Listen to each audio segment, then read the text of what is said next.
Hello guys, welcome to exam bar. I hope all of you are doing very well और आपकी पढ़ाई भी अच्छी चल रही होगी। दोस्तों, हालांकि हार्ड टाइम है, लेकिन इसमें भी हमको अच्छा परफॉर्म करना है, अपनी प्रिपरेशंस को कंटिन्यू रखना है ताकि जो हमारा रिदम बना है वो ना बिगड़े और हम आगे आने वाले एग्जाम्स में अच्छा परफॉर्म कर पाए। दोस्तों, इंग्लिश एक बड़ी टेंशन रहती है, लेकिन अगर आप हमारी क्लासेस को कंटिन्यूअसली देख रहे होंगे तो आपकी इंग्लिश धीरे धीरे इम्प्रूव होगी और एक दिन आप बहुत ही अच्छा परफॉर्म करेंगे इंग्लिश में। तो दोस्तों, इसी के साथ आज हम लोग शुरू कर लेते हैं प्रोनाउन की एक और क्लास। दोस्तों, लास्ट क्लास में हम लोगों ने इस पॉइंट पे आके क्लास को छोड़ा था। हम लोगों ने ये रूल लिखा था, हालांकि इसके एग्जांपल्स रह गए थे। तो आज हम सबसे पहले इस रूल के एग्जांपल्स लिखेंगे, इस रूल को कंप्लीट करेंगे, उसके बाद में नेक्स्ट प्रोनाउंस को डिस्कस करेंगे। तो चलिए दोस्तों, शुरू करते हैं आज की क्लास और डिस्कस करते हैं इस रूल को। दोस्तों, क्या है रूल? दोस्तों, रूल ये था कि अगर हम एक सेंटेंस में सभी टाइप के प्रोनाउंस को फर्स्ट पर्सन, सेकेंड पर्सन और थर्ड पर्सन को एक ही साथ एक सेंटेंस में यूज कर दे रहे हैं तो उन प्रोनाउंस का ऑर्डर क्या होगा?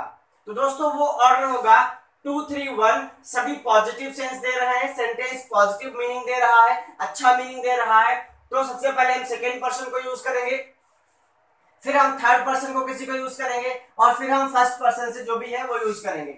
और अगर सेंस नेगेटिव है सेंटेंस का तो सबसे पहले हम फर्स्ट पर्सन यूज करेंगे इसमें से, फिर सेकेंड पर्सन और फिर थर्ड पर्सन को यूज करेंगे। और अगर ऑल प्लूरल है, सभी प्रोनाउंस प्लूरल है, तो दोस्तों सबसे पहले हम फर्स्ट पर्सन यूज करेंगे, फिर सेकेंड पर्सन यूज करेंगे और फिर थर्ड पर्सन यूज करेंगे। और ऑल प्लूरल कब होंगे दोस्तों? जब हम थर्ड पर्सन से दे यूज करेंगे।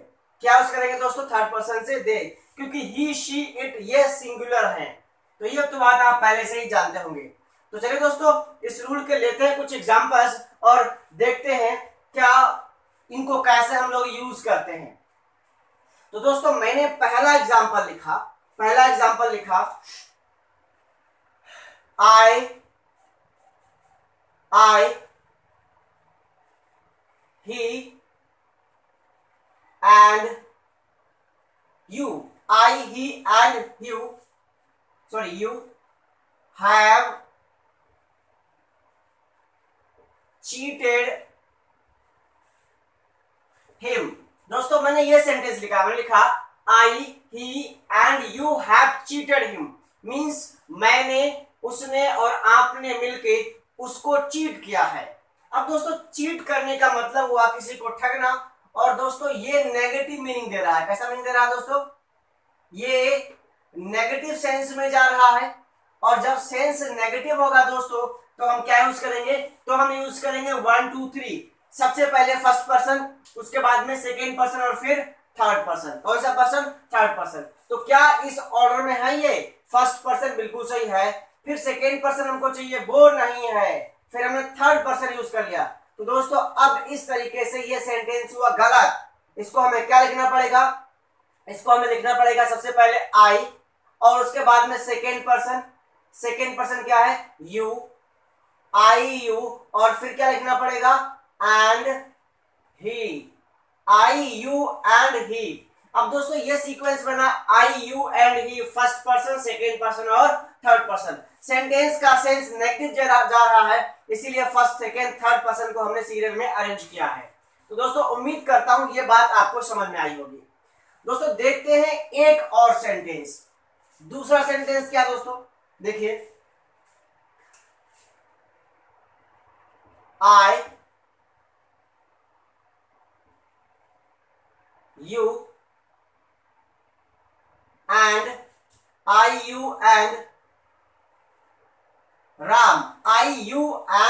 राम। सॉरी, ये तो नाउन है दोस्तों, यहां पर प्रोनाउन लेते हैं। And she, I, you and she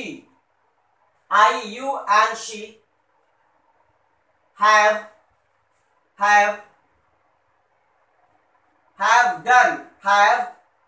done our work। I, you and she have done our work। दोस्तों, ये सेंटेंस लिखा। अब दोस्तों, ये सेंटेंस में, इस सेंटेंस में वर्क हो रहा है जब वर्क हो रहा है तो अच्छी बात हो रही है, मतलब एक पॉजिटिव सेंस में बात जा रही है। किस सेंस में बात जा रही है दोस्तों? ये पॉजिटिव सेंस में बात जा रही है। और जब पॉजिटिव सेंस होगा तो दोस्तों पॉजिटिव सेंटेंस में सबसे पहले हम क्या यूज करेंगे? सेकंड पर्सन यूज करेंगे। फिर क्या यूज करेंगे? थर्ड पर्सन यूज करेंगे। फिर क्या यूज करेंगे? फिर हम फर्स्ट पर्सन को यूज करेंगे। तो दोस्तों सबसे पहले हमें यहाँ पर क्या लिखना है? सबसे पहले सेकेंड पर्सन लिखना। सेकेंड पर्सन का मतलब हमें यू लिखना है। क्या लिखना है दोस्तों? हमें लिखना है यू। और फिर थर्ड पर्सन लिखना है। थर्ड पर्सन क्या लिखना है दोस्तों? शी। You she. उसके बाद में किसकी बारी है दोस्तों? उसके बाद में बारी है फर्स्ट पर्सन की, और हम लिखेंगे and I. You see and I. ये सीक्वेंस होगा, जो गिवन सीक्वेंस है वो गलत है। क्यों गलत है ये बात आपको समझ में आ गई होगी। इस सेंटेंस का सेंस पॉजिटिव है और पॉजिटिव सेंस में 2 3 1 का ऑर्डर फॉलो किया जाता है, सेकेंड पर्सन, थर्ड पर्सन और फर्स्ट पर्सन। एक बात आप यहां पर नोट कर लीजिए। वो नोटेबल बात क्या है दोस्तों? अगर आपने सेंटेंस में कोई भी फर्स्ट पर्सन यूज किया है, चाहे आपने आई यूज किया हो, चाहे आपने वी यूज किया है, दोनों ही फर्स्ट पर्सन है। और इन दोनों में से किसी को भी आपने यूज किया, चाहे आपने आई ही क्यों ना यूज किया हो, जो पॉजेसिव होगा दोस्तों वो आर ही रहेगा। वो क्या रहेगा दोस्तों? वो आर ही रहेगा जब तक आपके सेंटेंस में कोई भी फर्स्ट पर्सन मौजूद है। तो इसलिए इस प्लेस पर हमने क्या यूज किया था? आर यूज किया था। तो उम्मीद करता हूं दोस्तों ये बात भी आपको समझ में आई होगी। आर कब यूज करना है? जब सेंटेंस में आपने कोई, चाहे आई या वी, कोई भी एक फर्स्ट पर्सन यूज किया है, तो आपका जो पॉजेसिव एडजेक्टिव रहेगा वो रहेगा आर। उम्मीद करता हूं ये बात आपको समझ में आई होगी। तो चलिए दोस्तों, अब इस रूल के बाद में देखते हैं अगला प्रोनाउन कौन सा है। दोस्तों नेक्स्ट प्रोनाउन है पॉजेसिव प्रोनाउन। कौन सा है? नेक्स्ट प्रोनाउन है पॉजेसिव प्रोनाउन। अब पॉजेसिव प्रोनाउन क्या है? पॉजेसिव प्रोनाउन है दोस्तों, पॉजेसिव प्रोनाउन में जैसे हमने लिखा माइन, क्या लिखा? Mine, ours, yours, hers, theirs, its. दोस्तों ये सभी है पॉजेसिव प्रोनाउन। ये नहीं था, ये सभी क्या है दोस्तों? ये सभी है पॉजेसिव प्रोनाउंस। और एक बात ध्यान रखिएगा, हमने जब टेबल को डिस्कस किया था तो बताया था आपको कि ये प्रोनाउन अपने आप में नाउन को इंक्लूड किए हुए हैं। इनमें पहले से ही नाउन इनबिल्ड है। माई का मतलब होता है माई प्लस नाउन। आर्स का मतलब होता है आर प्लस नाउन। योर्स का मतलब होता है योर प्लस नाउन। क्या होता है दोस्तों? Your plus noun.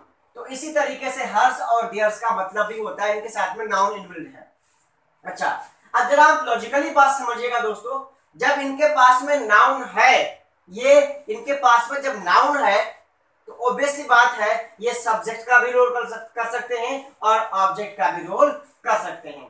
तो माय डियर स्टूडेंट्स, जितने भी पॉजेसिव प्रोनाउंस होते हैं वो सेंटेंस में सब्जेक्टिव, कहने का मतलब सब्जेक्ट और ऑब्जेक्ट, क्या दोस्तों? सब्जेक्ट और ऑब्जेक्ट दोनों ही रोल्स को करते हैं। सब्जेक्ट का भी रोल करते हैं और ऑब्जेक्ट का भी रोल करते हैं। कहने का मतलब इसको आप सेंटेंस के प्लेस पर भी यूज कर सकते हैं, सॉरी सब्जेक्ट के प्लेस पर भी यूज कर सकते हैं और ऑब्जेक्ट के प्लेस पर भी यूज कर सकते हैं। आइए दोस्तों देखते हैं एक एग्जांपल। मैंने लिखा yours is a new car. Yours is a new car. दोस्तों इस सेंटेंस में हमने लिखा है पॉजेसिव जो प्रोनाउन है वो लिखा है योर्स। और इस योर्स का मतलब क्या है दोस्तों? इस योर्स का मतलब है आपका या आपकी। आपकी कार नई है। हमने इस बात को थोड़ा अलग स्टाइल में पॉजेसिव प्रोनाउन का यूज करके बोला। उम्मीद करता हूं ये आपने समझा होगा। ये सब्जेक्ट है। ये क्या है दोस्तों? सब्जेक्ट है। इसको हम ऑब्जेक्टिव फॉर्म में भी यूज कर सकते हैं। कैसे?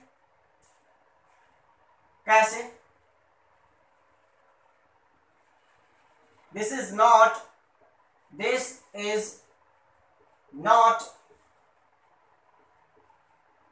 Your book, this is not your book, ये आपकी किताब नहीं है, sorry, it is mine, it is mine, ये मेरी है, this is not your book, it is mine. तो दोस्तों ये सेंटेंस तो हमने लिखा पॉजेसिव एडजेक्टिव का यूज करके, इसमें हमने यूज किया पॉजेसिव प्रोनाउन। अब इस माइन का मतलब आप क्या निकालेंगे?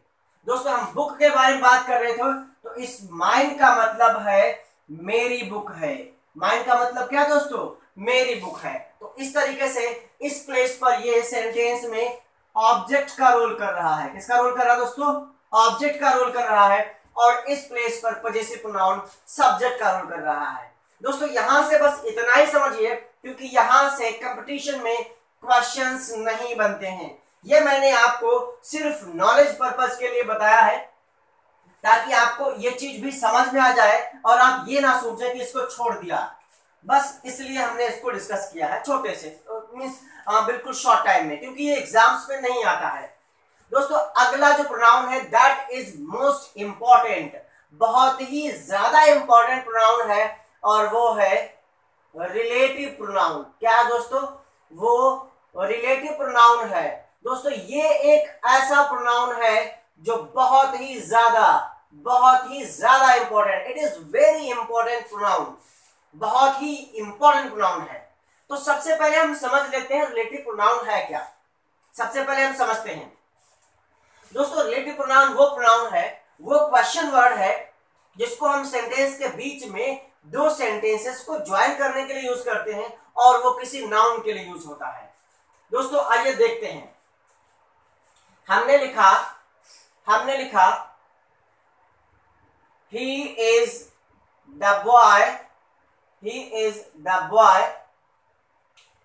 he is the boy who saved my life, he is the boy who saved my life। ये वही लड़का है। सॉरी 1 मिनट दोस्तों, इसको मुझे डिफरेंट कलर से लिखना था, इसको मुझे डिफरेंट कलर से लिखना था। who saved my life, who saved my life।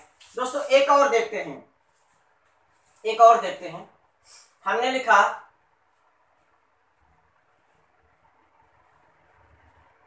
you can take, sorry, you can take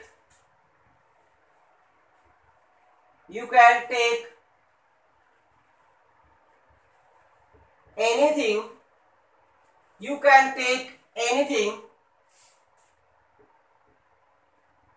that you want,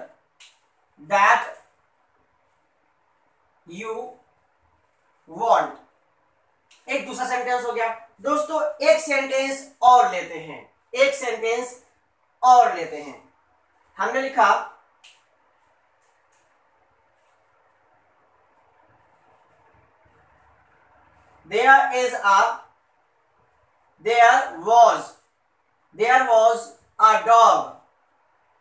there was a dog, which chased me, जिसने मेरा पीछा किया। अब दोस्तों ये 3 सेंटेंसेस हमने लिखे। अब जरा मैं बात बताने की जो कोशिश कर रहा हूं उसको समझिएगा। अब 3 सेंटेंसेस मैं और लिख रहा हूं। सेंटेंस नंबर 1 हमने लिखा who is your brother, या who are you, हमने लिखा सॉरी who are you, ये सेंटेंस लिखा हमने। और दूसरा लिखा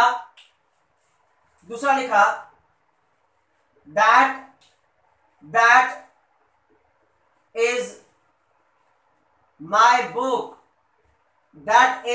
book, और तीसरा एक और लिखा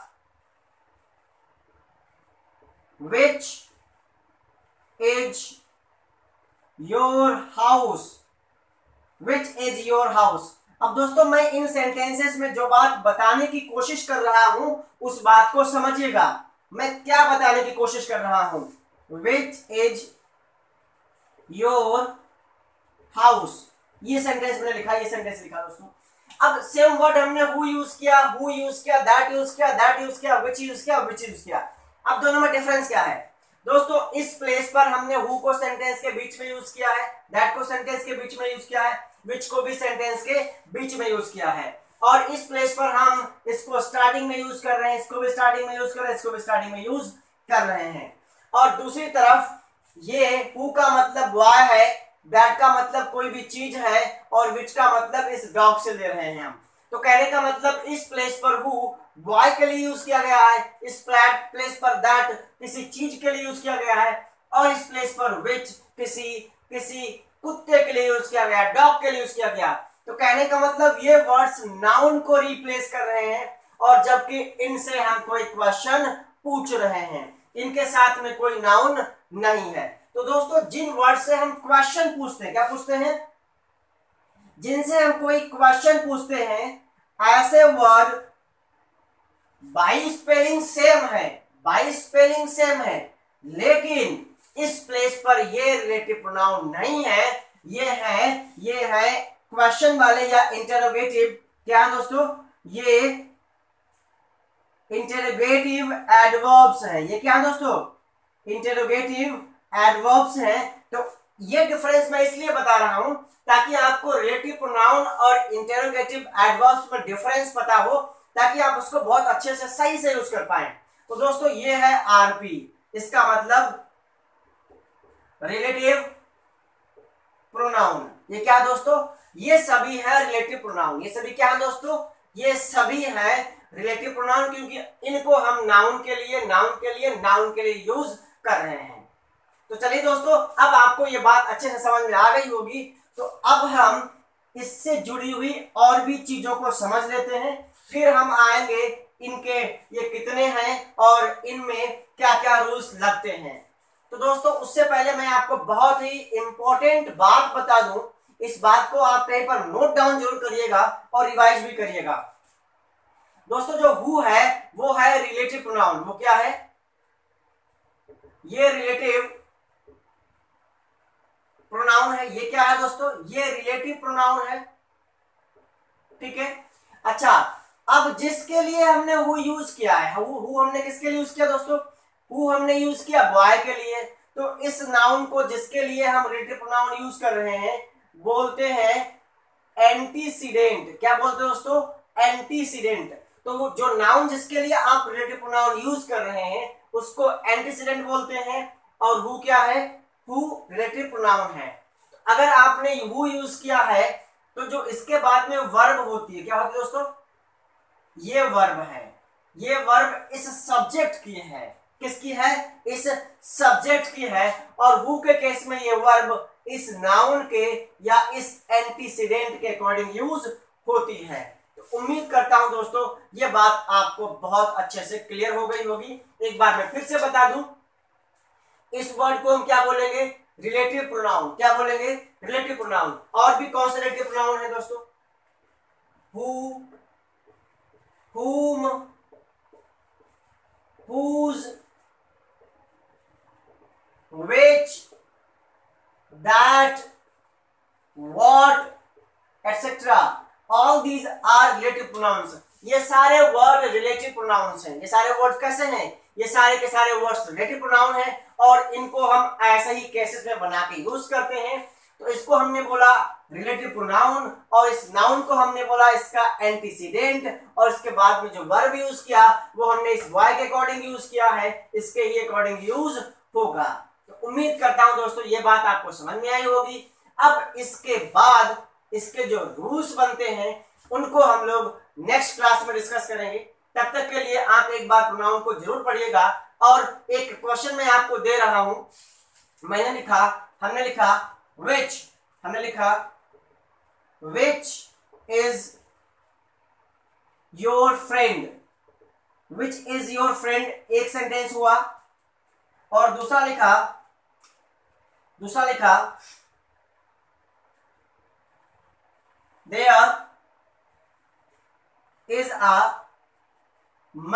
there is a man who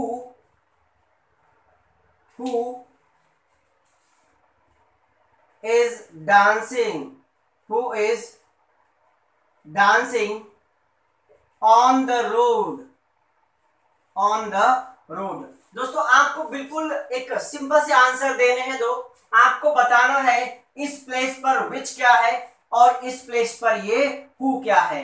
क्या है हु, ये किस रोल में है, ये रिलेटिव प्रोनाउन है या इंटरोगेटिव एडवर्ब है, और आपको ये भी बताना है ये रिलेटिव प्रोनाउन है या इंटरोगेटिव एडवर्ब है। दोस्तों इन दो क्वेश्चंस का आंसर आपको कमेंट बॉक्स में देना है। मैं ऑप्शन भी दे देता हूं, ये इसके ऑप्शन भी दे देता हूं मैं, ये एडवर्ब है या प्रोनाउन है, एडवर्ब है या प्रोनाउन है, इसको बताना है आपको कमेंट बॉक्स में।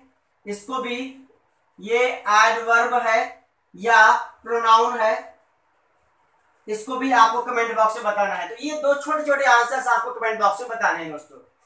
डियर फ्रेंड्स, अगर क्लास आपको अच्छी लगी है तो उसको लाइक करिए, शेयर करिए, साथ ही साथ अगर आप हमारे चैनल पर नए आए हैं तो चैनल को सब्सक्राइब करके बेल आइकन बटन को दबाना ना भूलिएगा ताकि आपको लेटेस्ट अपडेट मिलता रहे। थैंक यू, जय हिंद।